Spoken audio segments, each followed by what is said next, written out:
So about a week ago, I covered a situation involving Ubisoft and a massive cyber attack that they suffered. This video titled Hackers Breach Ubisoft, Reportedly Steal Terabytes of Source Code and Wreck Rainbow Six Siege covered all of that.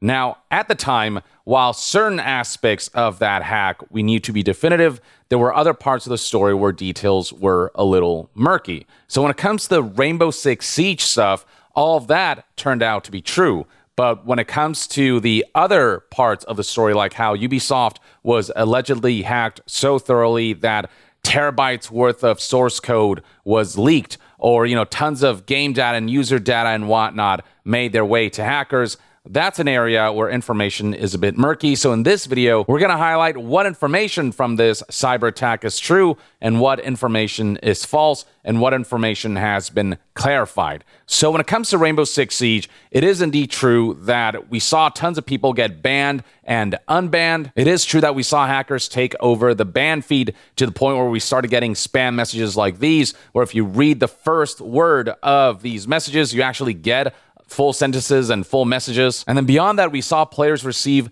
tons of premium currency, as well as, skins and even like developer skins that were not meant for the public. And so over the course of the last few days, we've seen the official Rainbow Six Siege Twitter page issue various updates to highlight how they're dealing with this situation. And over the course of time, they did manage to resolve the issue by essentially securing servers. And then beyond that, they did manage to revert the game back to a state that the game was in prior to the hack. So for example, right here, we have a December 28th update that reads, a rollback is currently ongoing, and afterwards, extensive quality control tests will be executed to ensure the integrity of accounts and effectiveness of changes. They did eventually manage to get the game back up and running, but the marketplace remained closed due to how compromised that aspect of things was by the hackers, with a final update coming in on December 29th, 2025, where they said that we have been closely monitoring since bringing Siege back online and are aware that some players are experiencing long queue times, queue resets, and synchronization errors.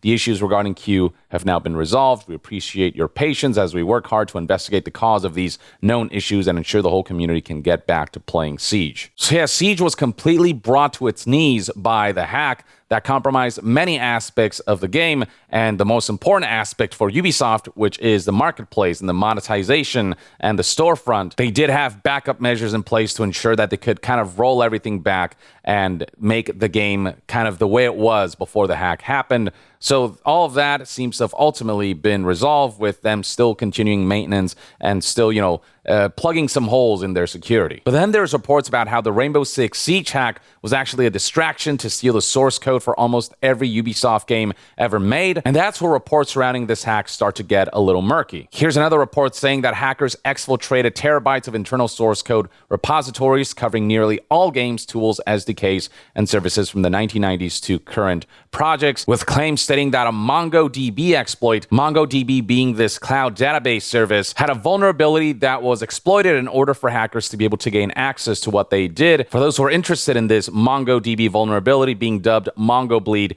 here is text that highlights details surrounding that. But yeah, basically, people discovered that MongoDB had certain vulnerabilities that paved the road for hackers to be able to essentially break through. And the claim suggested that this vulnerability might have been a big part of how a lot of Ubisoft data and source code and whatnot was extracted. But now we're starting to learn that some of the hack groups that made certain claims about what they breached within Ubisoft and what they managed to extract may have been lies. So the initial research indicated that there were 4 hacking groups that were involved in this massive cyber attack against Ubisoft, with the first group being responsible for bringing Rainbow Six Siege to its knees, distributing roughly, $339,960 billion worth of in-game currency to players, and, taking full control of the ban feed and then being able to ban and unban players willy-nilly. That part of the hack is true, but then the rest of these is where things were called into question.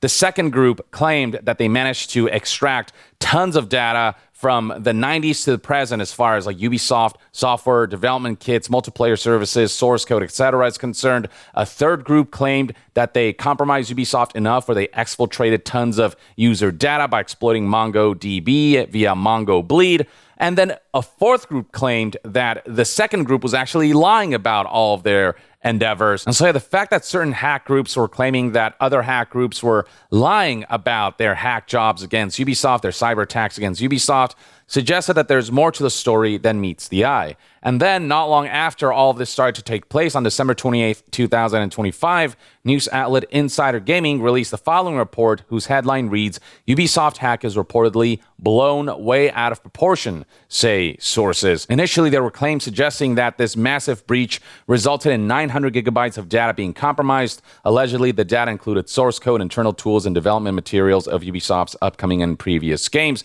And right here, Insider Gaming reports that it seems these claims were in fact untrue. The group with such claims haven't been able to provide any evidence of the alleged breach. And not to mention, sources within Ubisoft who spoke with Insider Gaming stated that the company security team have been made aware of some breaches earlier this year following leaks surrounding projects such as Scout and the since-canceled Far Cry game codenamed Talisker. And then scrolling further down, Insider Gaming reports that another group that claimed to have breached user information has since backtracked, saying that it was false, likely referring to Group 3 in this report right here, individuals who claimed that they compromised Ubisoft and exfiltrated user data by exploiting MongoDB via MongoBleed. So this third group essentially took advantage of the chaos to full-on lie and basically garner some clout from this whole situation. Insider Gaming continues with, according to sources familiar with some of the groups who alleged such breaches, they say that the hacks were blown way out of proportion and some individuals just wanted clout from the hack that made headlines. The end result of all of this is that VX Underground, a Twitter user who's been in contact with sources and who has been up to date about this whole situation, updated everyone with what we recently learned. And as it turns out, we now have not 4, but 5 hacking groups involved with this whole situation, many of them just straight up lying. But all of the reports surrounding Group 1 are still true. They are still responsible for the Rainbow Six Siege incident. They did give away $339 trillion worth of in-game currency and cause chaos. They're now sort of laying low, reads this report. That report has not changed one bit. Everything surrounding the Rainbow Six Siege hack is entirely true. But then we get to claims of, user data being exfiltrated and, source code and terabytes of data within Ubisoft servers getting leaked and getting stolen. That's where claims seem to be entirely untrue. So, for example, Group 2 claimed to have Ubisoft source code. They claimed it was from MongoBleed, but apparently this has been proven to be a lie. They do have internal things from Ubisoft. They lied how they achieved it. Basically, the 5th hacking group just straight up entered to try to explain this whole situation, to try to air out some of the confusion, with this report reading that Group 5 appeared today and presented a comprehensive breakdown on the Ubisoft Rainbow Six Siege and other conflicts. Group 5 illustrated step-by-step how all actions were performed. Group 5 unveiled exactly how Group 2 managed to get access to Ubisoft internals with photographic evidence. Group 5 also provided code demonstrating how Group 1 did many things as well as other things not reported. Group 5 has a big swing dick and isn't fucking around. Group 5 is pretty hardcore, not even memeing.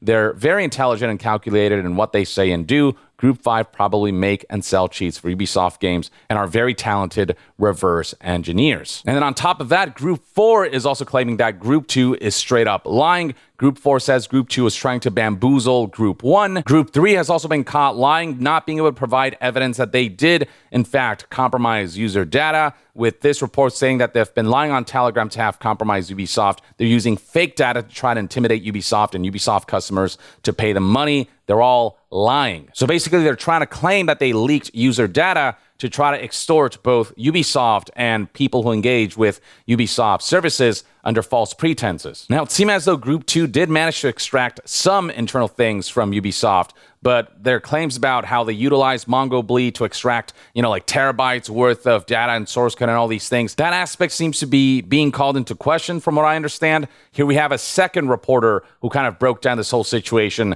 and highlighted how Group 1, the ones responsible for the Rainbow Six Siege hacking incident, that's all entirely true. Apparently, Groups 2 to 4 are mostly lying about obtaining Ubisoft source code and using fake data to try and intimidate Ubisoft and its customers. Again, trying to extort under false pretenses, trying to take advantage of the chaos to try to make false claims to scare people and companies into basically giving them money under the false pretense that they have data, compromising data that they could leak. And then there's Group 5 proving how the Rainbow Six Siege and other attacks were performed and might provide a public breakdown later on. But yeah, the bottom line is that when it comes to claims of user and customer data getting breached and leaked and exfiltrated, all of that is not true. Ubisoft said as much. They affirmed as much in some of their recent posts. And this report confirms it by saying Ubisoft user and customer data was not compromised during the attacks, according to the recent news. And while some data might have leaked within Ubisoft, the extent of the data leaked seems to be not as substantive as hackers claim. As it reads right here, the theft of 900 gigabytes of data was also fake. It actually referred to a different hack from years ago. So Group 2 might have not exfiltrated any data at all. They might just be using old data that they exfiltrated to make it look like this was recently stolen data to try to cause confusion and chaos, amidst which, they can take advantage in order to be able to gain some leverage that might allow them to pull some moves. And I mean, for a time they were successful. All of the hacker groups that were lying and taking advantage of the chaos did manage to do so for a time. But at the end of it all, the truth did come out that the only real major impact that Ubisoft suffered from this hacking incident was Rainbow Six Siege getting temporarily taken down, tons of currency getting distributed, players garnering access to skins that they were not supposed to, so on and so forth. All of which eventually did get rolled back after days of maintenance during the holidays. But as far as claims of Ubisoft having breached the point where tons of source code was exfiltrated and tons of user data was exfiltrated, a lot of that stuff seems to be woefully exaggerated. So for those who were worried about the Ubisoft hack potentially impacting them, for now, it seems as though we can rest easy. At the same time, though, the fact that these kinds of hacks can happen to this level is still disconcerting, because there might come a situation when a cyber attack and a cyber heist might actually yield really good results for hackers, where they are able to exfiltrate really compromising data. So, a lot of these companies need to take safeguarding not only their own data, but the data of users a lot more seriously, given how capable a lot of these hackers are and how much potential damage could be done if, we see a more successful cyber heist against Ubisoft and similar game companies. But for now, this is everything you need to know. Since I cover this topic, I thought it was worth updating you guys on what is the truth and what are the lies, and what you need to worry about and what you don't need to worry about for this specific cyber attack. But, hackers are always kind of on the prowl for exploits that they can take advantage of when companies get complacent with their security. So, keep your eyes peeled. But for now, this is everything, and I'd love to hear what your thoughts and opinions are on the latest developments surrounding this hack in the comments below. And to be further updated on all things gaming news, reviews, and discussions, stay tuned right here on Young Yeah. I'll see you guys next time. Young out.